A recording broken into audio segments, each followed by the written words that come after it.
Өкмөт массалык маалымат каражаттарын кайра каттоо жөнүндөгү мыйзам долбоорун парламентте экинчи окууда сунуш кылды. Мыйзам долбоорун коргоп келген юстиция министринин орун басары Равшан Абдулдаевке эл өкүлдөрү кыргызча суроо берсе, орусча жооп бергендиктен чу дегенде эле депутаттардын сынына кабылды. Ошо ким демилгелесе, башынан аяк турса, жакшынакай түшүндүргөн, кыргызча так сүйлөгөн жакшы бирөө келсин. Берки министрибиз да сүйлөй албайт да. Демилгелен баш аягы түшүнүксүз болду. Эки сөздүн башын кошуп сүйлөй албайт. Эки сөздүн.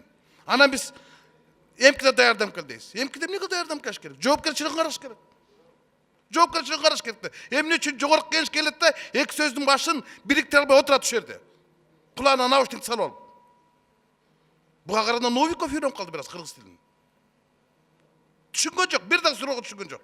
Мыйзам демилгечисинин кыргызча сүйлөбөгөнү аз келгенсип документти дыкка түшүндүрүп берүүгө даяр эместиги белгилүү болду. Министрдин орун басары күнөөнү тармактык комитетке түртө салса, комитеттин төрайымы Гүлкан Молдобекова мыйзам долбооруна өкмөт жооп берерин айтты. Ал учурда депутаттар регламентте белгиленген эрежелерди көтөрүп чыгышты.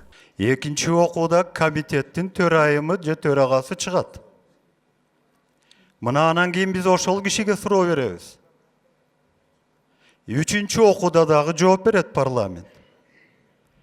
Анан калыстык үчүн мындайды айтпасак, биз өзүбүзгө баягы күнөөнү алгыбыз келбей эле башка бирөөлөрдү ушул жерден иштебейсиң, сүйлөбөйсүң дей берсек, туурабы же туура эмеспи? Ошондуктан мен сунуш киргизет элем. Биз ар дайым ким болбосун сүйлөп атканда трибунага чыксын. Biz görüp durup суроо берели. Biz 1 minut süylөгөндөн кийин отур дебейли.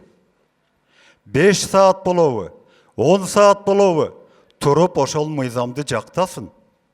Айрым эл өкүлдөрү мыйзамды артка кайтаруу демилгесин көтөрсө, айрымдары четке кагууну сунуш кылышты. Бул учурда депутат Улам Пыримов соц тармактардагы такталбаган маалыматтарга бөгөт коюу зарылдыгын айтты. Бүгүнкү күнү социалдык тармактарда аябай көп туура эмес, ушак, жалган маалыматтар таркап атат.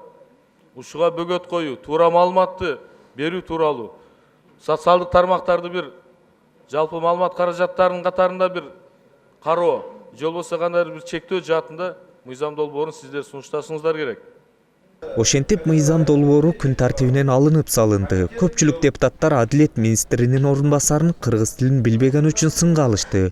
Өкмөт башы Сапар Исаков мамлекеттик тилге өзгөчө мамиле жасап, кызматчылардын кыргыз тилин үйрөнүүсү боюнча токтомго кол койгон. Ага ылайык 2018-жылдын 1-мартынан тартып, жалпы мамлекеттик кызматчылардын кыргыз тилин билүү деңгээли текшериле баштайт. Аз күн аралыгында айрым аткаминерлер кыргыз тилин үйрөнүүгө үлгүрө алабы же сынактан кулап кызматтан алынабы убакыт көрсөтөт.